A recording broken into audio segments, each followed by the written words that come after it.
Meus amigos, meus irmãos,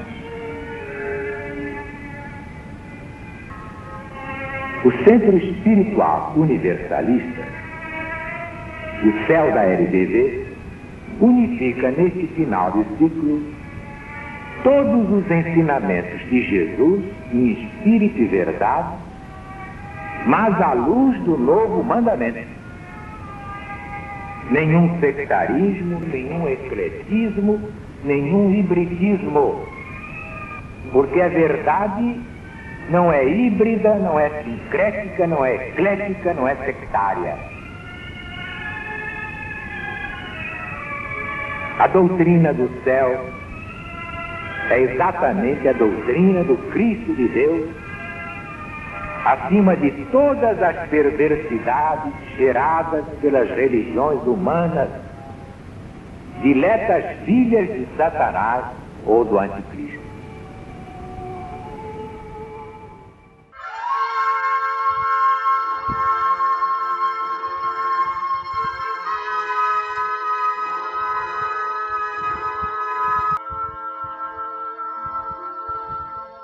Doutrina do céu, Espírito da verdade, Alziro Zarur responde. A lição de hoje é Deus e a Vida Universal 12, publicada no jornal Gazeta de Notícias, no dia 28 de abril de 1970.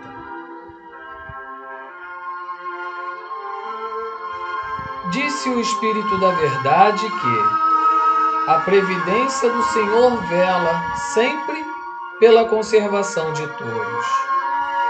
Poderia aprofundar o ensinamento e falar da paridade do desenvolvimento em todos os reinos da natureza?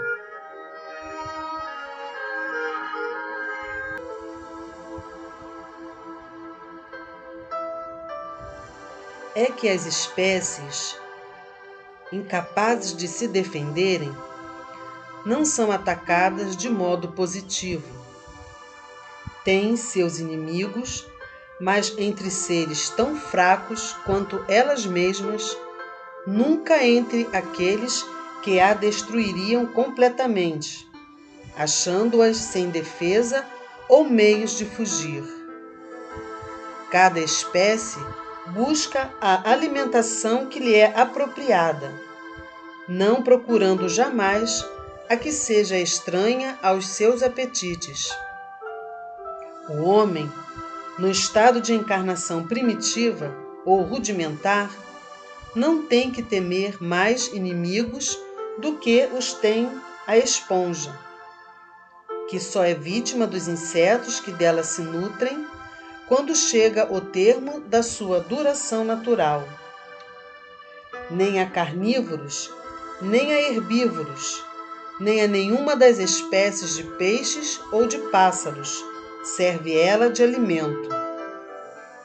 Chegado no seu desenvolvimento, ao período em que os carnívoros o atacam para devorá-lo, o homem já não se acha mais sem defesa e sem meios de fugir.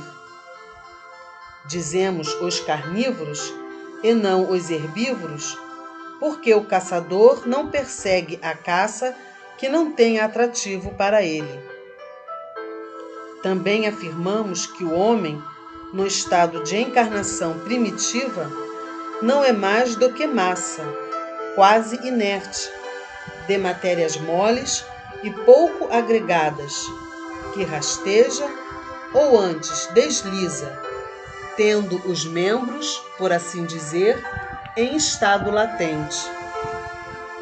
Ainda mais, as gerações se sucedem desenvolvendo-se, e as formas se vão alongando, tornando-se aptas a prover as necessidades que se multiplicam.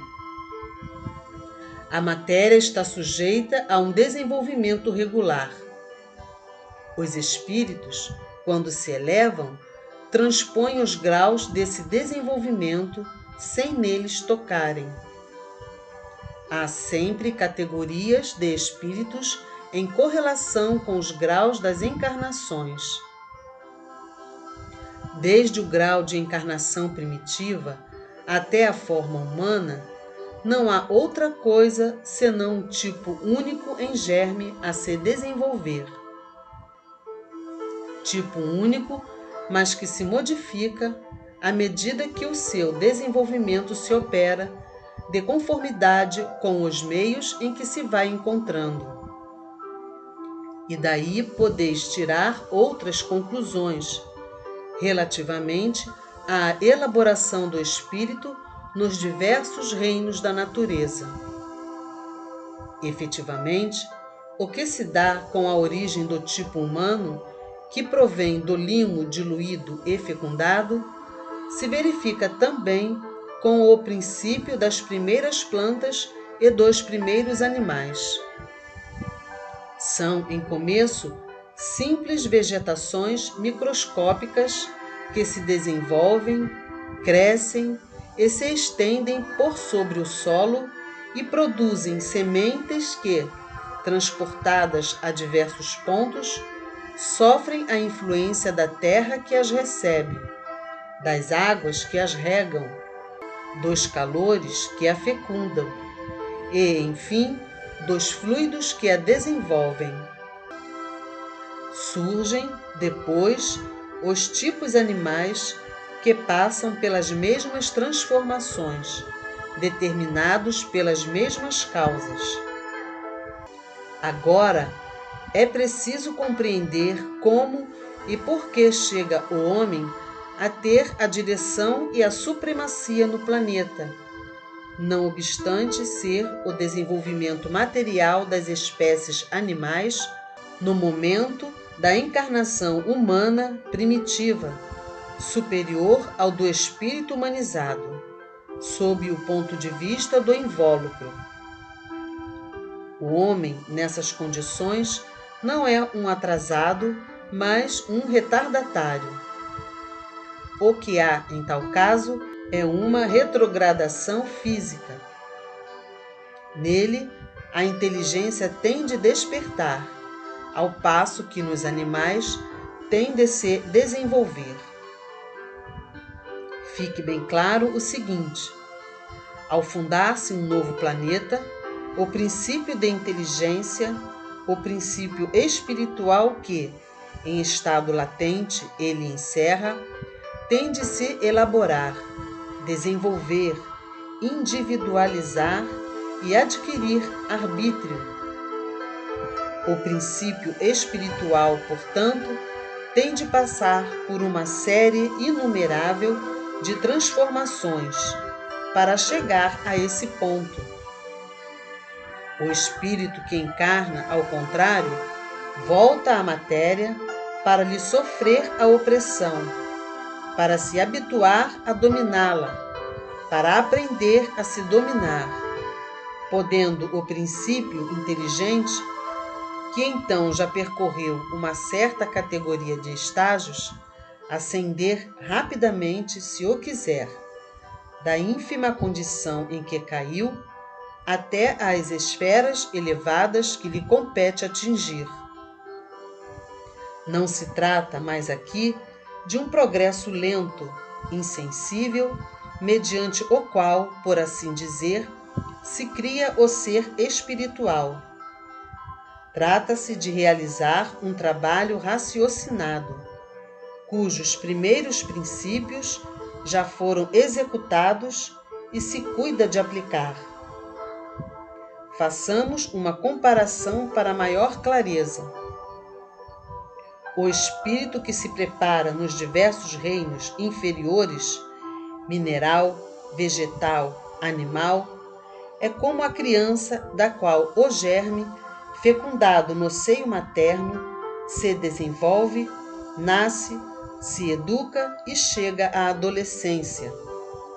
Nesse ponto, contrai uma enfermidade terrível, por efeito da qual, na convalescença, não se lembra sequer de uma letra dos seus primeiros estudos. Não sabe mais equilibrar nas pernas o corpo cambaleante, nem ir de um lugar a outro, balbucia sons inarticulados e ininteligíveis. Estão mortos seus escritores prediletos, seus talentos, suas recordações. Mas, pouco a pouco, a saúde lhe volta. Solícita, a mãe extremosa, que lhe guia os passos, regulariza o seu falar. Mostra nos livros as palavras que ele esqueceu e, por fim, o reconduz à trilha das ciências que estudou. A inteligência se lhe desperta prontamente. De tudo vai se lembrando e tudo vai reconhecendo. Julga aprender quando apenas gradualmente recorda. E tanto mais rápido é o progresso, quanto mais a saúde se avigora. O mesmo acontece com o espírito que faliu. Seus progressos espirituais dependem dos cuidados que dispense à sua saúde moral. Esses cuidados lhe permitem avançar rapidamente no campo da reminiscência dos progressos feitos no passado. Reminiscência que ele toma por um estudo novo, enquanto não galga a altura de onde o passado pode, sem inconveniente, desenrolar-se aos seus olhos. Não lhe é dado fazer progressos novos, e estes, sim, serão realmente fruto de novos estudos, senão depois de atingir o ponto a que já chegara, quando caiu nas trevas da encarnação humana.